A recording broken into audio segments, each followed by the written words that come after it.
स्टुडिय'आव आं सन्दना इस्लारि। बाक्सानि मायंपारा बाथौसालियाव खुंगा 29थि नैथि मंगलबार गोथार बाथौ सान फालिथाय। बाक्सा जिल्लानि सालबारि महकुमानि बेन्दोंआव थानाय माहारियारि मानास हाग्रामानि साखाथियाव थानाय मायंपारा गामिनि बाथौसालियाव खुंगा 29थि नैथि मंगलबार गोथार बाथौ सान फालिथायखौ मागो दाननि 10 आरो 11 खालार खालि साननैनि हाबाफारिजों मेहेरगोनाङै खुंफुंनो आखायाव लादों। दिनै बेनिनो मागो दाननि 10 अक्ट' समबार बाराय नैथि मंगलबार गोथार बाथौ सान फालिथाय हाबाफारिजों लोब्बा लाखिनानै सेथि सानाव गामिनि गथ' गथाय बोराय बुरै सेंग्रा सिख्ला गासैनिबो थाखाय माखासे गेलेनाय बादायलायनाय आयदाफोरखौ मावफुंनाय जादों। बेनि उनाव गाबोन फुंनिफ्रायनो नैथि मंगलबार गोथार बाथौ सान फालिनाय जागोन। बे फालिथायाव फुंनिफ्रायनो बाथौ थानसालियाव आर'ज मेथाइ रोजाबनाय जागोन। मुलुगनाङै सोलिबाय थानाय कभिड-19 नि थासारिखौ नोजोर बोनानै सरकारा थिखानानै होनाय नेम बायदियैनो मानिनानै नैथि मंगलबार गोथार बाथौ सान फालिनाय जागोन होननानै फोरमायथिदों। बरपेटा रडनिफ्राय अनजय बसुमतारीनि खौरां। गोदान बोथोरनिफ्राय जोंनि गोथार हामलायनाय आरो गोदान बोसोरखौ बरायनाय थाबाय। दा जों ओरैनो दिरुं बोनाय आरो 100 मिटार खारनाय आरो बेनिफ्राय दा सियार खेला बामफानि दा जोंबो महिलाफोरनिफ्राय जोबोद मोजां मोनदों गेलेनानै आरो लोगोसे जोंबो बेखौ गेलेनानै सेथि बान्थाखौबो आंबो मोननो हादों आरो आं दा बामफानियाव सेथि बान्थाखौ मोननो हादों आरो नैथि बान्थाखौबो जोंनि महिलानिफ्रायनो मोननो हादों आरो खारनायाव मोननो हादों सेथि बान्था आरो चक्लेट खेलायाव देरहानाय जायाखिसै। बेखिनियानो जोबोद मोजां मोनदों, इन्टारेस्ट मोनदों आरो गोसोखौ। जों हिन्जाव माहारि हिसाबैबाबो खेला धुलाखौ गेलेनानै जोबोद जौगानाय मोनदों आरो जोबोद गोजोननाय मोनदों। माने इयुनावबो बेबायदिनो जोंल' नङा, जोंनि इयुननि गथ' गथाय आरो जोंनि उननि जिथुनिखि लेभेल उननि लाइननि माखायाबो जों बायदि बेबायदिनो रंजा खुसियै गोदान बोसोरखौ मोजाङै मोजां बरायलांनो हाथों। आंनिफ्राय बेनो गाहाम हामलायहरनाय। जाहाथे मागोनि गोथार नैथि मंगलबाराव बेखौ सोमोन्दो लानानै माखासे खेला होनाय जादों। बे खेलायाव जा सेंग्राफोरनि बोरायफोरनि गथ' गथाय गासिबखौबो लानाय जादों। बेयाव जोङो जेनेबा देहानि राफोदथिखौ लाखिनो थाखाय गासिबो रोखोमनि खेला होनाय जादों। खारनाय बारनाय गथ'फोरनि, दिरुं बोलायनाय, सियार खेला, दै बोरि, बेफोरबायदि बायदि रोखोम खेलाखौ होनाय जादों आरो। जा बे बेकार जेंनाफोरखौ फोजोबस्रांनायावबो मोनसे बियो जा गोबाङैनो बिहोमा होयो। जेनेबा गावबा गावनि थांना थानायाव गावखौ सिनायथि होनायाव, हारिखौ सिनायथि होनायाव, गामिखौ सिनायथि होनायाव माखासे मानि बिहोमा होनो हायो आरो। बेखायनो गासिबो सेंग्रा सिख्लाफ्रा खेलाखौ गोसो होनानै गेलेयोब्ला मोजां फिथाइ मोनो होननानै जों आसा थिनाय थायो आरो। बेखिनियानो। बे जा नैथि मंगलबार जेनेबा गोथार मंगलबारखौ जों साननै हाबाफारि लानाय जादों।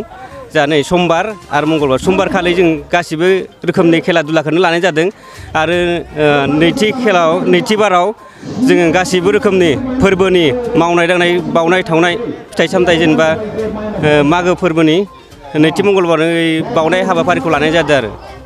कर'नाखौ नोजोर बोनानै जेनेबा कर'नानिखौ नोजोर बोनानै जों आलासि लिंनो हायाखै। आलासि लिंनाय हाबाफारि लादोंमोन, नाथाय जों गभमेन्टनि माखासे SOPनि थाखाय फावसायनानै बे हाबाफारिखौ दोनथ'नाय जादों आरो। माने जोङो दिनै 29 बोसोर जाबाय बेबायदिनो माने गोथार माबादों जों बाथौ सिबिनाया। दा कर'ना भाइरासनि थाखाय जों गोग्गोम खालामनो हायाखिसै। थेवबो माने बाथौ फोरबोनि आगोल जोङो सेंग्रा सिख्ला ओरैनो बुरै बेन्थ' रंजानाय फावैनो माने खेला धुला होनाय जादों आरो गाबोन जोङो गामिनि गोजा सैथो माबादों बाथौखौ फुजिनाय जागोन गाबोन। जों 26 बोसोर जाबाय, 29 बेबायदि खुंनाया। खिन्थु आगोलाव एसे गेदेरजों खुंदोंमोन। दा देग्लाय कर'ना भाइरासनि थाखाय एसे सरकारनि आयेन बा ओरैनो माबाफोरखौ नुनानै जोंबो मानिलांनाय जासिगोन। ओरैनो मोनानि 10थालागै खुंगोन आरो। बेयाव खेला धुलानि दिनैनि खेला धुलाखौ गाबोन प्राइज होगोन, लोगोसे मोसानाय एसे होफासिगोन जाहाथे माने 9थालागै थानो हानाय, 9-10थालागै बेखिनियानो गोजा। गामिनि गोजा फैदों, गामिनि गोजानो माने जों गुबुननिफ्राय लेंहराखै समयसानि थाखाय। समयसा माने बिनो कर'ना भाइरास बेफोरनि थाखायनो। नै दिनै आरो गाबोन मंगलबारै, समबार आरो मंगलबार। राजानिफ्राय आं बुंनो सानो जाहाथे माने बेबायदिया सोलिबाय थाथों।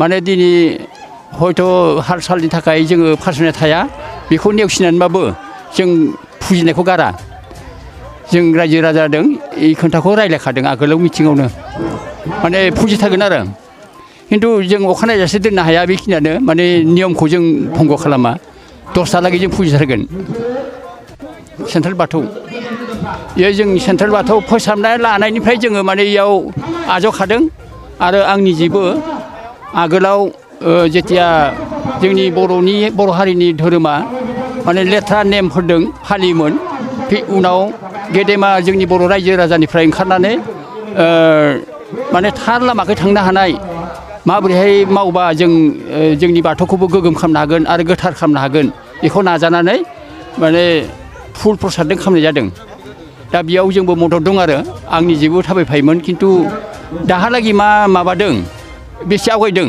अबयसे आं बारा मिथिया खारन आंनि न'आव माने गिदिर गिदिर जाथाय जालांबाय आगोलाव आं बिनिफ्रायनो बेरायनो मोनाखै आरो मेल मिटिंफोराव आं इसिबां गुवारै मिथिया थेवबो आगोलाव आं बेरायदोंमोन बेखिनियानो गोजोनथाव खौरां गोसो गुदुं फरायसा एबा सुबुंफोरनि थाखाय टारगेट कचिं इनस्टिट्यूटआ बेसेन गोसा सुबिदा लानानै फैदों जायफोर बिथांमोना banking railway SSC insurance defence Assam police बायदि आनजादनि थाखाय साखाफारा जानो मोजां खाबु मोनाखै बैसोरबायदि फरायसा एबा सुबुंफोरनि थाखाय मोनसे मोजां खाबु सफैदों बरपेटा रड बिशाल मेगा मार्टनि साखाथियाव थानाय आमतलाव बे टारगेट कचिं इनस्टिट्यूटखौ खुलिनाय जादों आथिखालनि साख्रि मोनै आरो बेकार जेंनाखौ नोजोर होनानै बे टारगेट कचिं इनस्टिट्यूटआ सोलोंसाफोरखौ गोबां गियान होनो थाखाय राहा लादों बे टारगेट कचिं इनस्टिट्यूटआव सोलोंथाइ होनो लानाय आयदाफोरा जाबाय banking railway SSC insurance defence आरो आसाम पुलिस जायफोर सोलोंनो गोसो गुदुं बिथांमोना टारगेट कचिं इनस्टिट्यूटआव मुं थिसननो एबा गोबां मिथिनो थाखाय 8134097059 एबा 8638961177 जानबुं नाम्बाराव जगाजग खालामनो हागोन।